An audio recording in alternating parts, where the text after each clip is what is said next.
네, 그러면 오늘은 어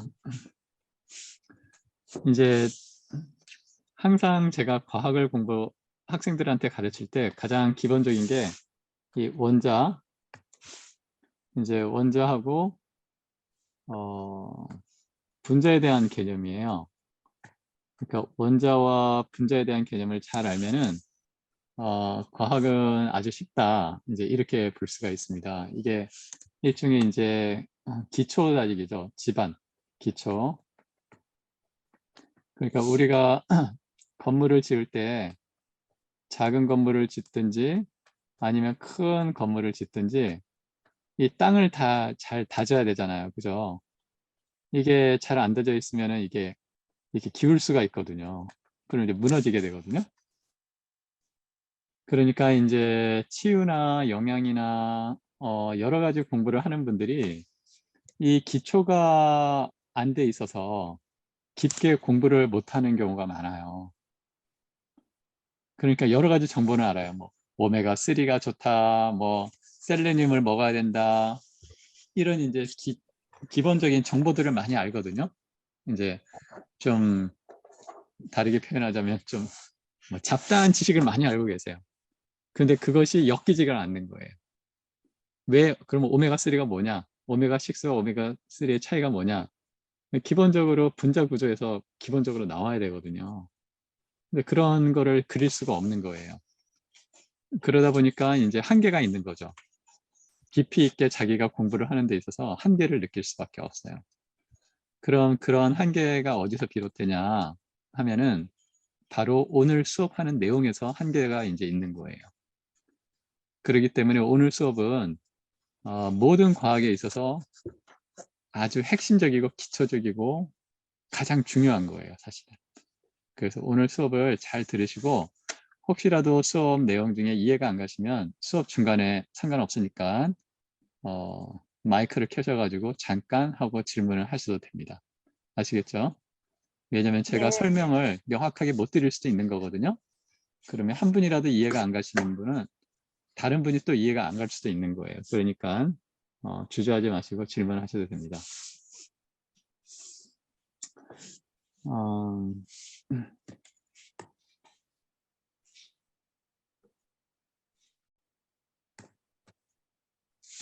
이제 오늘 수업의 내용은 7 챕터만 잘 하시면 돼요. 7챕터. 제가 그 인디자인으로 파일 보내드렸죠? 한번 읽어보셨는지 모르겠는데 읽어보신 분은 그거 이제 생각하셔도 되고요. 혹시 안 읽어보신 분은 오늘 수업 듣고 PDF 파일로 인디자인 PDF 파일로 보내드린 그걸 다시 한번 보시면 됩니다.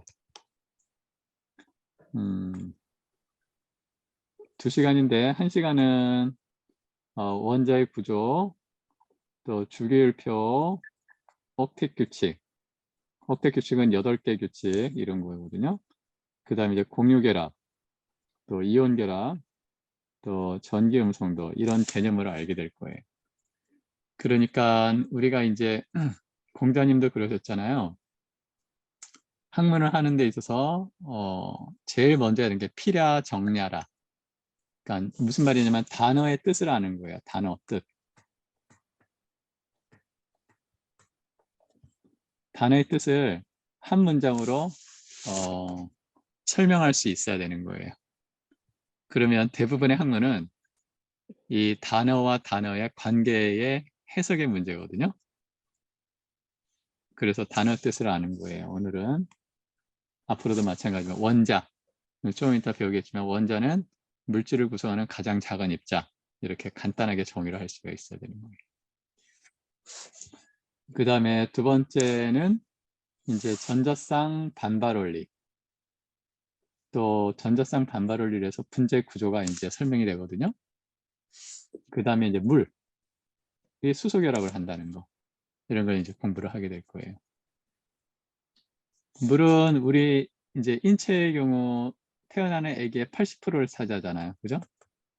성인이 되면 70%, 노인이 되면 60% 이렇게 해서 노화는 물이 빠져나가는 현상이다 이렇게 이야기하는 사람도 있기 때문에 이 물에 대한 이해는 사실 생물학 현상의 절반을 차지한다 이렇게 주장하는 사람도 있어요. 그 핵심이 수소결합이다.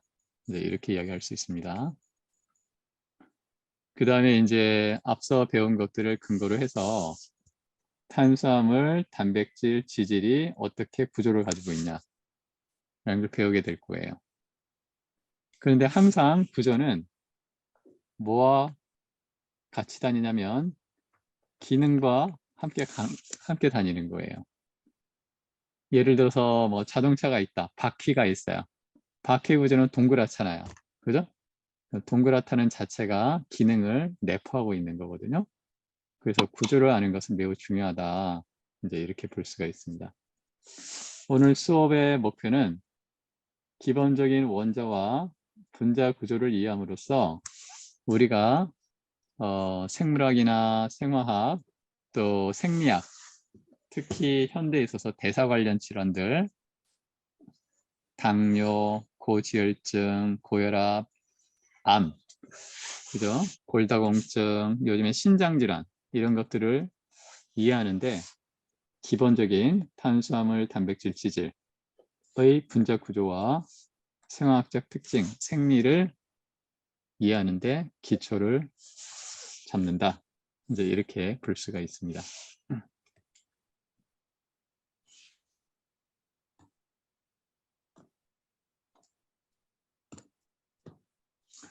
그럼 이제 첫 번째 원자의 구조에 대해서 하겠습니다.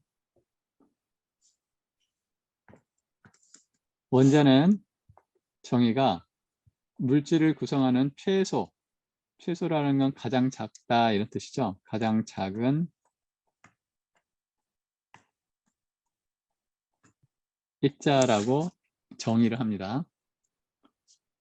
근데 이제 원자는 가운데 핵이 있고 여기 핵이 있죠. 핵이 있고 전자로 이루어져 있어요. 그래서 가운데 핵이 있고 주위에 도는 전자, 가운데 핵이 있고 주위에 전자가 돈다. 이게 원자의 기본 구조다. 이제 이렇게 이야기할 수 있습니다. 그런데 핵의 반경은 대략 10의 마이너스 18승 미터, 그리고 핵과 전자 사이 거리는 10의 마이너스 10승 미터. 이제 이렇게 이야기를 합니다. 그리고 핵은 크게 양성자하고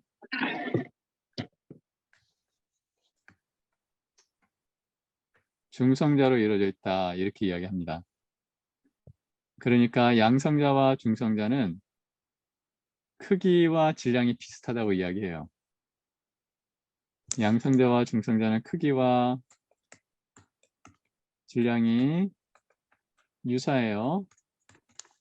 그런데 차이는 양성자는 플러스 전하를 가지고 있고 중성자는 전하가 없어요.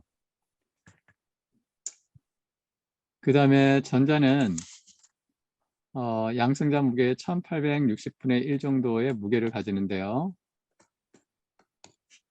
마이너스 전하를 가지고 있어요. 그래서 이제 이게 이제 사실은 오늘 수업의 핵심이에요. 그런데 이제 여기서 전하라는 개념이 나와요. 전하. 전하의 실체는 아직 과학적으로 밝혀져 있지 않아요. 다만 현상적으로 전하는 마치 자석에서처럼 자석에 보면 N극과 S극이 있잖아요. 그죠? 그러면 N극은 S극을 당겨 밀어내요. 당기죠. 그쵸?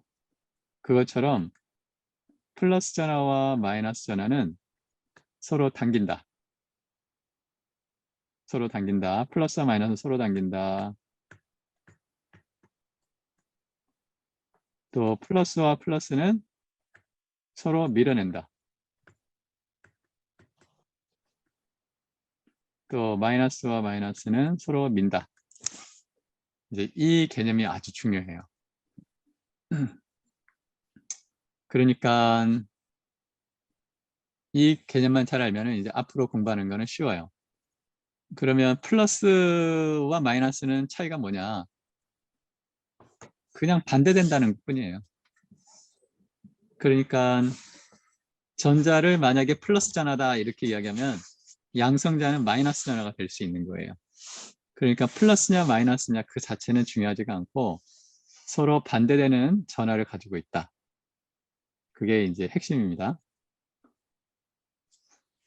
이해가시죠? 네. 질문 없으시면 넘어갑니다. 혹시 중간에 질문 있으시면 꼭 하세요.